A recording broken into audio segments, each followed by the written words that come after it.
Good morning sir, मेरा नाम काजल मोहल्ला है और मेरा आज का सवाल ये है कि सर्दियों के टाइम में मरीजों का शुगर क्यों बढ़ने लगता है। सर्दी शुरू होते ही ब्लड शुगर की वैल्यूज़ बढ़ी क्यों आती हैं। हम ओपीडी में निरंतर देख रहे हैं कि मरीज की फास्टिंग शुगर हो या पीपी शुगर हो या HbA1c भी हो, जब से जो है दिसंबर शुरू हुआ है तो करीब 30-40 पॉइंट का सर्ज आया है। अगर किसी की रैंडम शुगर 150-160 चल रही थी तो इस समय वो 180-210 चल रही है। ऐसा क्यों हो रहा है?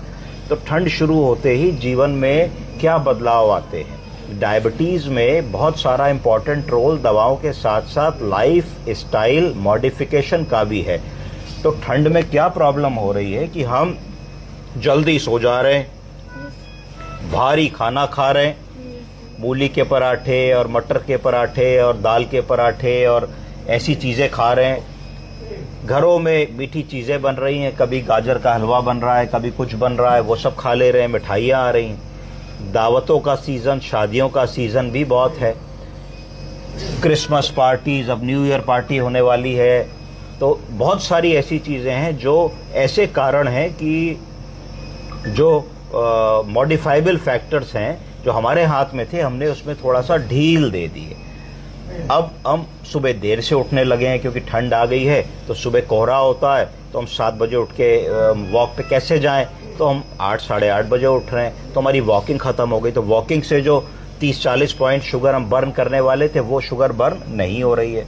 हम लंबे समय तक सो रहे हैं। तो अगर हम लंबे समय तक सोएंगे और जल्दी सोएंगे, अगर हम जग रहे हैं, चल रहे हैं, काम कर रहे हैं, तो कुछ ऊर्जा कंज्यूम हो रही है, वो ऊर्जा कंज्यूम होनी कम हो गई, उससे शुगर बढ़ जाएगी। खाने पीने में मैंने बता ही दिया आपको कि भाई ठंड आती है तो बहुत सारी ऐसी चीज़ें हम लोग खाने पीने लगते हैं, वो एक मेजर कारण बनता है।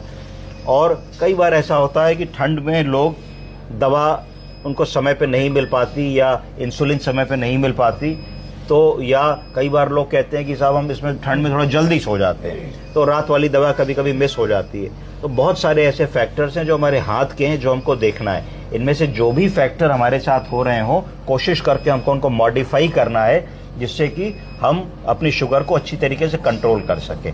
अगर हम बाहर ठंड में नहीं जा सकते हैं, बिस्तर पे लेटे भी हैं, अगर हम लेटे लेटे बेड पे लेटे लेटे पैरों की साइकिलिंग करते हैं, रिस्ट का मूवमेंट करते हैं, बैठ करके 40 बार पैरों को अपना घुटने से मोड़ करके ऊपर नीचे उठाते हैं, रखते हैं, डीप ब्रीदिंग एक्सरसाइज करते हैं, कमरे में ही चल लेते हैं थोड़ा बहुत, तो डाइट पे आलू का परहेज करते हैं, चावल का परहेज करते हैं, मीठी चीज़ों का परहेज करते हैं, मीठे फलों का परहेज करते हैं, खाने की मात्रा को 10% कम करने की कोशिश करते हैं। इन